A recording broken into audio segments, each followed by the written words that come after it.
Fala concurseiro, concurseira que vai fazer aí o concurso da SMTT aqui de São Luís do Maranhão. Eu sou o professor Cristiano, sou professor de língua portuguesa. Aqui estão minhas redes sociais, ó, você pode me seguir, você pode me acompanhar, tá? Esse já é o segundo vídeo, este na verdade, né? Este já é o meu segundo vídeo resolvendo questões de língua portuguesa da banca IBAD, que é a banca que vai fazer o seu concurso, tá? Estou fazendo esses vídeos para tentar te ajudar a fechar a língua portuguesa dessa banca. Então já vou pedindo que você se inscreva, dê o like, comente, diga de onde você está assistindo esse vídeo e ative o sino, porque eu vou postar outros vídeos, para que quando eu postar o vídeo, você seja notificado. Ó, tem vídeo novo do professor Cristiano lá de língua portuguesa, certo? Então, como é que nós vamos trabalhar? Eu vou colocar a questão, vou te dar um tempo, você pode pausar o vídeo. Na verdade, você vai pausar o vídeo, em seguida eu corrijo, certo? A questão. Nós vamos corrigir 10 questões da banca IBAD, questões aí de gramática, de língua portuguesa. Eu não trouxe questões de interpretação de texto, eu acho que tem uma só, tá? Então, vamos lá? Vamos detonar? Preparado? Então, vamos à primeira questão, tá? Primeira questão. Questão aí, gente, de figuras de linguagem, tá? Lembrando que é bom que você pegue o seu caderno, já anote aí os conteúdos. Ó, eu não sei esse conteúdo, preciso estudar, então anota, figuras de linguagem. Figuras de linguagem é um tema recorrente na banca, tá? Já é o meu segundo vídeo, é uma segunda prova que eu pego essas questões e eu percebo que tem figuras de linguagem. Aqui no canal, tá? Na playlist Língua Portuguesa, eu tenho uma aula sobre figuras de linguagem, você pode dar uma olhada depois, tá? Então, olha só, qual figura de linguagem se faz presente na frase? Olha a frase. Aqueles que amam são percebidos à distância, como, olha só, como ilhas de sabedoria diante do caos. Olha só, aqui existe claramente, explicitamente, uma comparação. Aqueles que amam são como ilhas de sabedoria. O nosso gabarito aqui, galera, é a letra A, sem ter dúvida. Bem tranquila essa questão. Qual é a diferença, você que já estudou um pouco mais, entre comparação e metáfora, né? Que aqui nem trouxeram metáfora, graças a Deus, para te ajudar. Mas elas são bem parecidas, né? A metáfora é uma transferência direta, de sentido, certo? O sentido de uma palavra transmitida a outra. Por exemplo, se eu dissesse assim, ó, aqueles que amam são percebidos à distância. Eles são ilhas de sabedoria diante do caos. Eles são. Então, houve a transferência direta do sentido de ilhas a essas pessoas. A metáfora é uma espécie de comparação implícita. Já a comparação, que é uma figura de palavra, a dica que eu posso te dar é que sempre na comparação vai aparecer o conectivo, vai aparecer a conjunção comparativa, como é o caso aqui, ó. Aqueles que amam são percebidos à distância, como ilhas de sabedoria diante do caos. Então, na comparação, eu já tenho ali algo bem explícito, uma comparação direta, que é o caso. Ok? Só para te dar dicas, paradoxo é uma figura de pensamento que consiste em você ter ideias opostas. Amor é fogo que arde e não se sente. Peraí, como é que é algo que arde e não sinto? Certo? A metonímia consiste em uma mudança de nome. Você muda o nome de algo por alguma coisa que tem relação com ele. Por exemplo, só lavo a louça com Bombril. Na verdade, Bombril é a marca. Você usa palha de aço. Você troca a marca pelo produto, por exemplo. Isso é um exemplo, tá? A aliteração é uma figura de som que consiste na repetição de consoantes, tá? Refresco de fruta é frisco, isso é uma aliteração. Perífrase é quando você usa uma característica de alguém no lugar do nome dela. Por exemplo, o rei do futebol, Pelé, o rei do pop, Michael Jackson. Isso é perífrase. Tranquilo? Nosso gabarito aqui é a letra A. Segunda questão, pare o vídeo e tente responder. Qual é o processo de formação? Olha só, processo de formação de palavras que embasa a construção do vocábulo ser para a morte. Eu tenho um vídeo aqui no canal, você pode depois assistir. Esse vídeo tem processo de formação de palavras. Playlist, na playlist, aulas de língua portuguesa você vai encontrar. Existem várias maneiras de as palavras serem formadas na língua portuguesa. Várias maneiras. Existe o processo de derivação, que é quando uma palavra surge derivando de uma outra. Nós temos 6 processos: prefixação, sufixação, prefixação e sufixação, e assim vai. Nós temos o processo de composição, que é quando 2 radicais ou 2 palavras se unem para formar uma terceira. Tá? No caso, eu estou falando 2, mas pode ser, no caso, 4 palavras que se unem para formar uma nova palavra. Tá? E nós temos outros processos de formação, que é onomatopeia, abreviação e outros mais que estão lá no vídeo. Nesse caso aqui, você percebe que ser para a morte é um processo de formação de palavras que eu tenho 4 radicais. Eu tenho palavras aqui, 4 palavras que se juntaram. Vou apagar aqui para você olhar melhor. 4 palavras que se juntaram para nomear uma nova palavra, ser para a morte. Nesse caso, quando palavras se unem para formar uma nova, sem que haja perda de elementos e nem mudança na sonoridade delas, eu digo que esse processo é um processo de composição por justaposição. Então, composição por justaposição é o caso aqui. Composição por aglutinação é quando as palavras se juntam e há perdas de elementos de uma delas, ou então mudanças sonoras, como é o caso da palavra planalto, que é plano mais alto. Então, há perda de um A. Então, nesse caso, 2 palavras se juntaram para formar uma nova, mas houve perda, certo? Então, letra A é o nosso gabarito, isso é um processo de composição. Composição porque 4 palavras se juntaram para compor uma nova e não houve perdas, nem sonoras e nem de elementos, nem de letras. Por isso, justaposição. Ok? Vamos lá. Terceira questão, para o vídeo. Qual função sintática das expressões grifadas na oração? Cansamos. Quem cansou?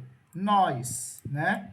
O nós aqui é o nosso sujeito oculto. Nós, certo? Nós cansamos, só que não apareceu. Nós cansamos. Cansamos de quê? Cansar aqui é o verbo. É um verbo que precisa de complemento. Nós cansamos. Tá, mas cansou de quê? Então é transitivo. Todo verbo que precisa de complemento é transitivo. Temos que ver se é um verbo transitivo direto ou indireto. Ou direto e indireto ao mesmo tempo. O que é um verbo transitivo direto? É quando o verbo ele precisa de complemento, no entanto, não há preposição ligando o verbo ao complemento. Já o verbo transitivo indireto é quando o verbo precisa de complemento, mas há preposição ali. Normalmente de, com, em, para, o a com a crase, né, que é o a mais o a com acento grave, melhor dizendo, ao, enfim. A preposição a, eu estou querendo dizer. Então, nesse caso, esse verbo ele é um verbo transitivo indireto. Certo? Ora, se ele é um verbo transitivo indireto, ele precisa de complemento com preposição. Quem completa, presta atenção, quem completa um verbo transitivo indireto, nós chamamos de quê? De objeto indireto. Quem completa verbo é objeto. Se o verbo fosse transitivo direto, o objeto seria direto. Mas como o verbo é transitivo e indireto, os objetos vão ser indiretos. Então, cansamos de quê? Da polícia. Esse da é o de preposição, mas o a, artigo. Da política, das análises científicas e das pesquisas acadêmicas. Então, aqui eu tenho 3 objetos diretos coordenados, né, completando o verbo cansar. Então, todos aqui são o quê, galera? Todos são objetos indiretos. Por quê? Estão completando o verbo. Ficou em dúvida? Eu tenho aula também aqui no canal. Você vai procurar termos integrantes da oração. A aula chamada Termos Integrantes da Oração no canal e você vai entender muito bem esse assunto, que eu já fiz aí vídeo sobre ele. Ok? Então, todos eles são objetos indiretos. Ok? Próxima questão. No trecho do lado daqueles e daquelas capazes de amar, o mundo se abre diante de um convite à renovação diária, como salienta Hannah Arendt em sua tese sobre Santo Agostinho. A palavra sublinhada, como aqui, confere ao enunciado sentido de modo, conformidade, causa, comparação ou estatuto de alguém. Gente, olha só. O mundo se abre diante de um convite à renovação, conforme, segundo, como salienta Hannah Arendt. Logo, se eu posso colocar conforme Hannah Arendt, então, gente, é conformativa. Nosso gabarito é a letra B. Ok? Você pode estudar esse assunto. Esse assunto é valor das conjunções, tá? Valor das conjunções, certo? Ok? Isso aí a gente pode, no eixo sintático, a gente pode chamar isso de uma conjunção. No eixo morfológico, isso é uma conjunção, certo? Subordinativa conformativa, no eixo morfológico.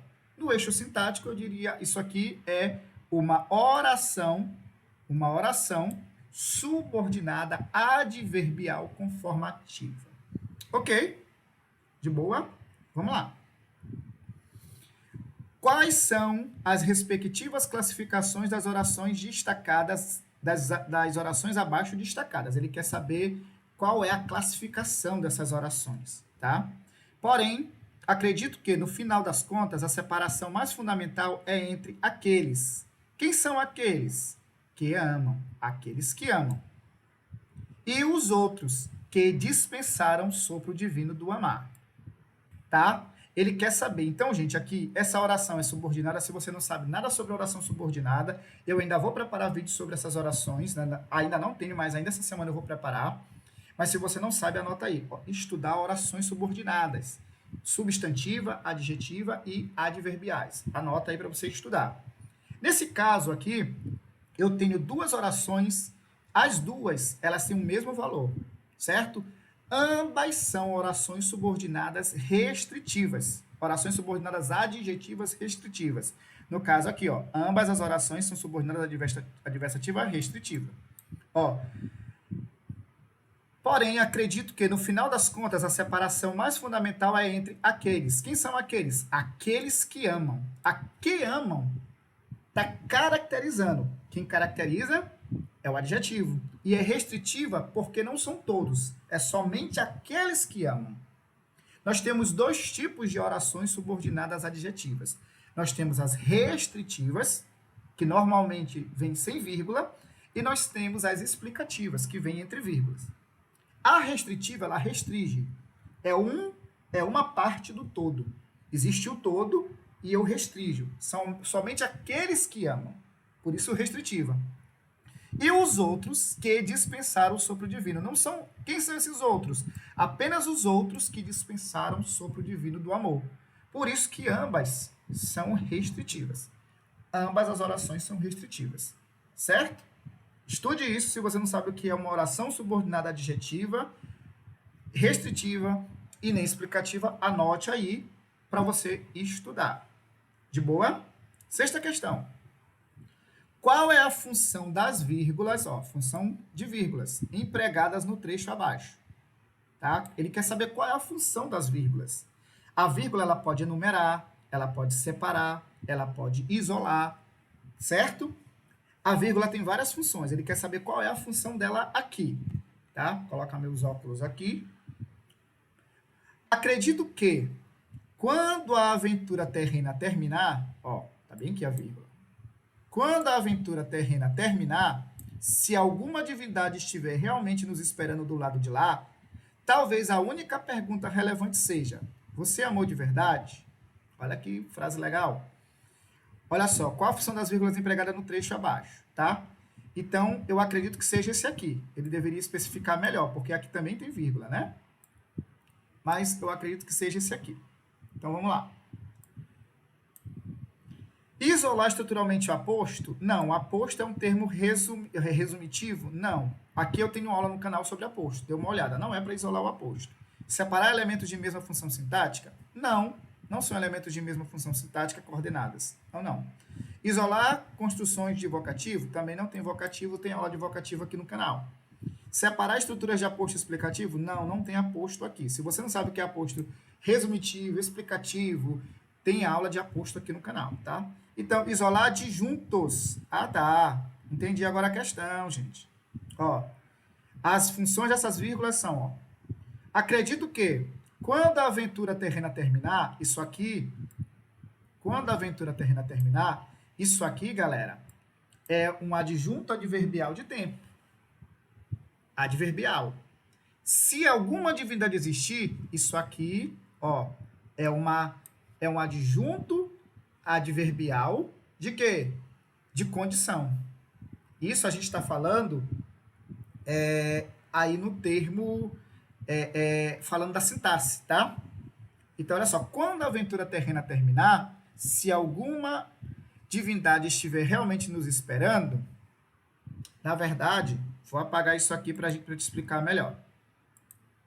Não é aposto resumitivo, não é mesma função coordenadas, porque isso aqui é subordinada, não é vocativo e não é explicativo. O que é essas orações? Olha só, acredito que quando a aventura terrena terminar, isso aqui, galera, é uma oração subordinada adverbial temporal. Ou seja, tem função de adjunto adverbial, certo? Tem função de adjunto adverbial. É uma oração porque tem verbo, o verbo terminar. E exerce uma função de adjunto adverbial. Quando a aventura terminar, dá ideia de tempo. Então, adverbial que dá ideia de tempo aí. Se alguma divindade estiver realmente nos esperando do lado de lá, esse se, eu tenho uma outra oração. Eu tenho uma oração subordinada adverbial condicional. Então, qual é a resposta? Serve para isolar adjuntos adverbiais de grande extensão intercalados. Eu tenho orações porque tem verbo. Verbos com funções de adjuntos adverbiais. Letra E, nosso gabarito. De boa? Vamos para a próxima questão. Observe a conjunção dos verbos presentes no excerto. Se calares, quem? Tu. Quem é o tu? Eu, tu, é segunda pessoa. Calarás tu com amor. Se gritares tu, tu gritarás com amor. Então, ele pergunta. Em seguida, assinale a alternativa que identifica corretamente o número e a pessoa do discurso em que tais verbos se encontram flexionados. Então, eles são o quê? Tu é segunda pessoa do singular. Cadê? Segunda pessoa do singular. Nosso gabarito aqui, ó. Letra A. De boa? Oitava. Eu já percebi que a IBAD, ela gosta de perguntar, assim como a Banca Funatec, ela gosta de perguntar também questões, sempre cai uma questão de ortografia, escrita correta das palavras, tá? Então, olha só. Dentre as palavras grafadas em letras maiúsculas no texto, tinha um texto, mas eu tirei, tá?